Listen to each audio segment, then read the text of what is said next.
Assalamualaikum warahmatullahi wabarakatuh. Halo semuanya, perkenalkan nama saya Putri dari Prodi Matematika. Nah, di sini saya akan menjelaskan tentang reaksi kimia dan mol. Langsung saja kita akan membahas tentang reaksi kimia terlebih dahulu.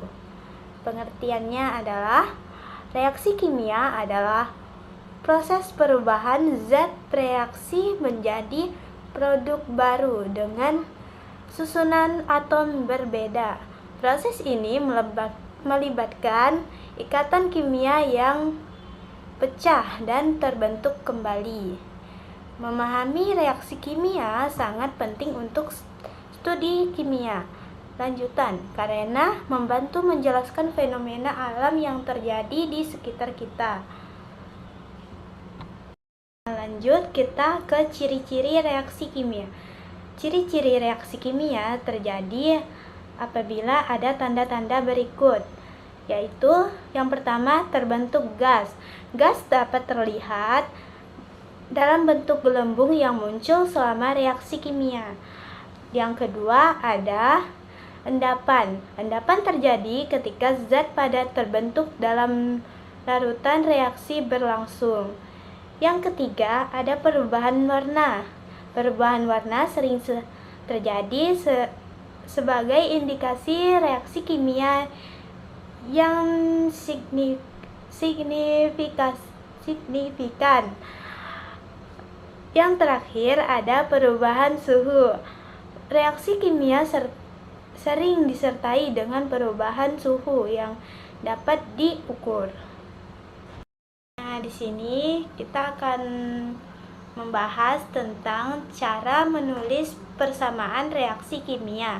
Menulis persamaan reaksi kimia penting untuk memahami perubahan zat. Contoh sederhana yaitu H2 ditambah O2 sama dengan H2O. Menunjukkan reaksi kimia antara hidrogen dan oksigen untuk membentuk air sesuai dengan hukum kekekalan massa. Lanjut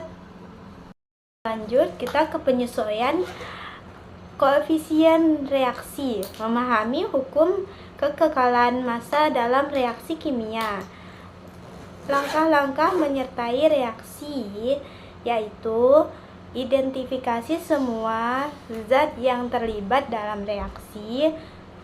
Yang kedua, tulis persamaan reaksi dengan benar dan jelas. Yang ketiga, sesuaikan koefisien untuk setiap zat agar jumlah atomnya sama. Pentingnya koefisien dalam reaksi yaitu koefisien dapat menunjukkan proporsi mol dan reaksi dan mengetahui koefisien penting juga untuk menghitung jumlah produk terbentuk. Lanjut, hukum kekekalan massa dalam reaksi kimia.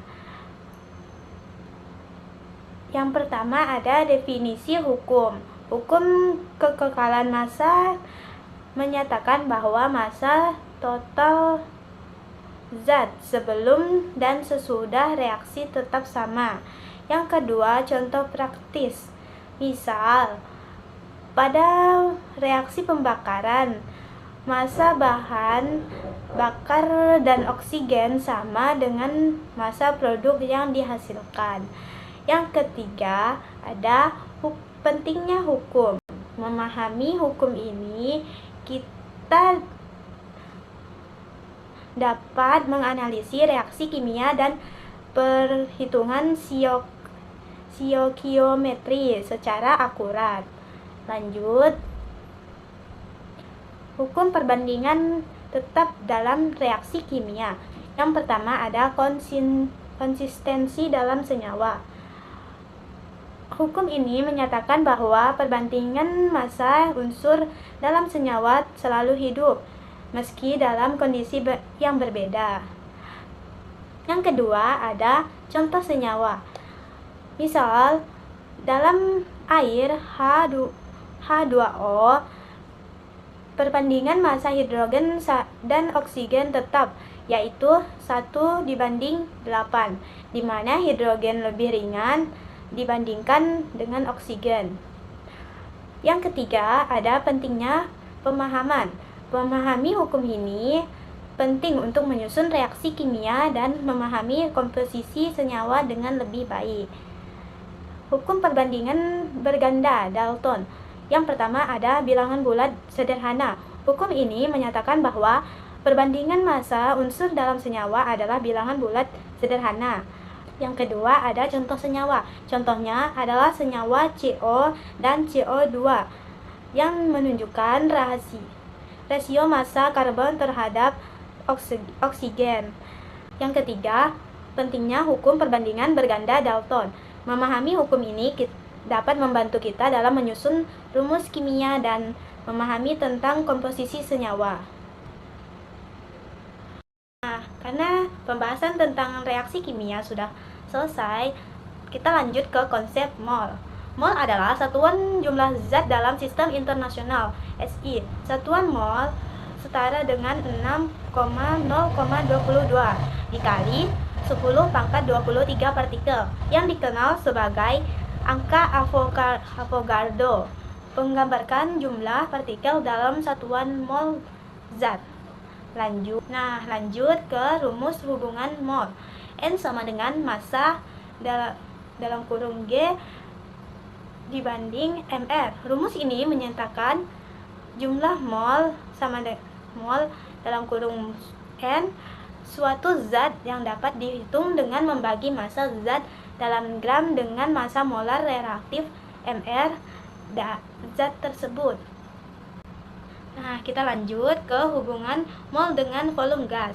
Rumus ini digunakan untuk menghitung jumlah mol gas pada kondisi STP, yaitu suhu dengan 0 derajat Celcius dan tekanan 1 atom. Dengan rumus ini, kita dapat menentukan volume gas yang terdapat dalam 1 mol zat. Lanjut kita ke contoh soal menghitung mol. Menghitung mol berdasarkan jumlah partikel sangat penting dalam kimia. Menghitung mol dari partikel. Untuk menghitung mol dari jumlah partikel, kita dapat gunakan rumus N sama dengan N dibagi Na, yang dimana N adalah jumlah partikel dan Na adalah bilangan Avogadro. Misalkan, jika terdapat 1,2044 dikali 10⁻24 partikel, jumlah molnya adalah 2 mol. Contoh perhitungan praktis. Mari kita coba lihat.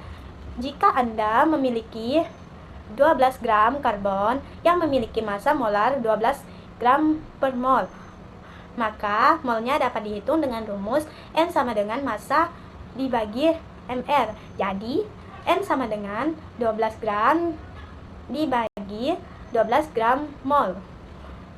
Didapat hasilnya adalah 1 mol karbon. Lanjut ke contoh soal menghitung mol dari massa. Memahami cara menghitung mol dari massa zat dengan rumus. Menghitung mol zat. Untuk menghitung mol dari massa, gunakan rumus N sama dengan massa dibagi mR. Misalkan kita memiliki 18 gram air yang dimana massa relatif air adalah 18 gram per mol, maka perhitungan menjadi N sama dengan 18 gram dibagi 18 gram per mol. Didapat hasilnya adalah 1 mol. Contoh perhitungan, mari kita hitung mol dari 36 gram glukosa dan massa relatifnya adalah 180 menggunakan rumus N sama dengan massa dibagi mR. Kita dapatkan N sama dengan 36 gram dibagi 180 gram per mol. Didapat hasilnya adalah 0,2 mol. Hal ini menunjukkan hubungan antara massa dan mol zat. Lanjut ke contoh soal menghitung mol gas. Menghitung dari volume. Untuk menghitung mol gas dari volume, gunakan rumus volume L dibagi 22,4.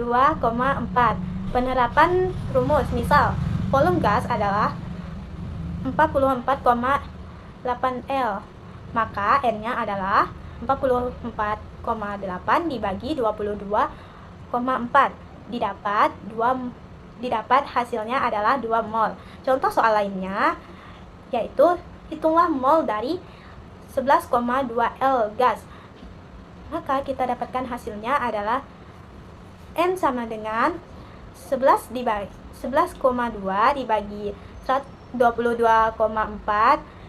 maka didapatkan hasilnya adalah 0,5 mol. Lanjut ke langkah-langkah penyitaan. Menyusun dan menyeimbangkan reaksi kimia dengan metode sistematis. Yang pertama, identifikasi zat. Menentukan zat apa yang terlibat dalam reaksi. Yang kedua, tuliskan reaksinya. Menyusun persamaan reaksi kimia awal. Yang ketiga,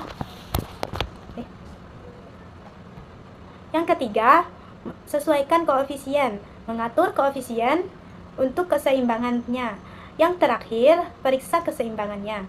Memastikan atom terjaga dalam jumlahnya di kedua sisi. Sekian materi yang saya sampaikan.